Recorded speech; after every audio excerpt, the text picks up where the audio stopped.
मन को वश में करना बहुत कठिन है, परंतु नामुमकिन नहीं है, क्योंकि मन चंचल होता है। इसका स्वभाव पानी की तरह ढलान में जाने जैसा होता है। इसे जहाँ सुख मिलता है उधर ही वह लुढ़क जाता है। मन को अगर उसकी प्रवृत्ति पर छोड़ दिया जाए तो वह बिना ब्रेक वाली गाड़ी के समान हो जाता है, जिससे दुर्घटना होना निश्चित है। आज की जो कहानी मैं आपको सुनाने वाला हूँ, वह प्रश्न सभी के जीवन में आता है कि अपने मन को कैसे वश में करें। यदि आप इस कहानी के पीछे का तर्क समझ गए तो आपका मन काबू में हो सकता है। इससे पहले कि आप कहानी की बातों में खो जाएं, इस चैनल को सब्सक्राइब कर लें। एक बार महात्मा बुद्ध किसी नगर से गुजर रहे थे। बुद्ध की नज़र एक कपड़े के व्यापारी पर पड़ी, जो दुखी और हताश दिखाई दे रहा था। बुद्ध चलकर उनके पास गए और पूछा कि हे बंते, तुम इतने उदास क्यों हो?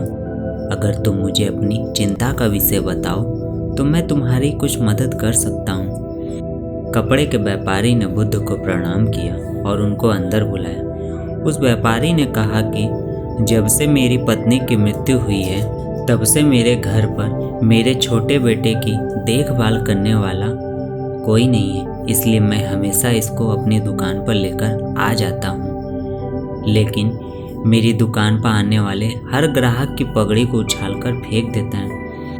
कभी कभी उनका झोला उठाकर बाहर फेंक देता है। मैंने इसको बहुत समझाया, डांटा, लेकिन यह नहीं समझा। इसकी इस हरकतों की वजह से मेरे सारे ग्राहक खुद को अपमानित मानकर वापस चले जाते हैं। बुद्ध बोले, मैं तुम्हारी सहायता कर सकता हूँ, पर तुम मुझे वचन दो कि मैं जो भी करूँगा तुम उसमें दखल अंदाजी नहीं करोगे, ना ही कोई प्रश्न करोगे। व्यापारी बुद्ध को वचन दे देता है। अगले दिन बुद्ध एक पगड़ी पहनकर आए और एक ग्राहक की भांति आकर बैठ गए। व्यापारी का बेटा आया और बुद्ध की पगड़ी को उछाल दिया। महात्मा बुद्ध मुस्कुराए और कहा, बहुत अच्छा, जाओ उस पगड़ी को वापस लेकर आओ। वह बच्चा दौड़ कर गया और पगड़ी लाकर बुद्ध को दे दी।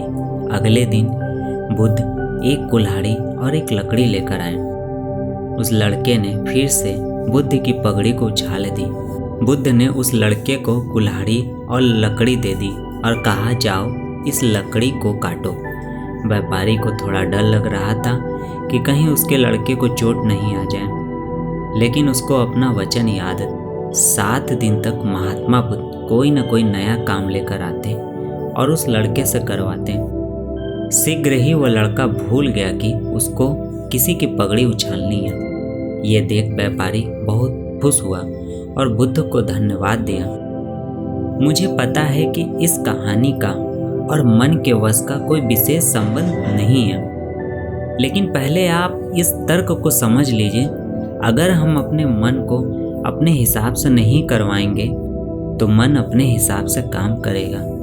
मन वश में हो सकता है यदि मन को हम अपने अनुसार चलाएं। मन 2 तरीके से कार्य करता है।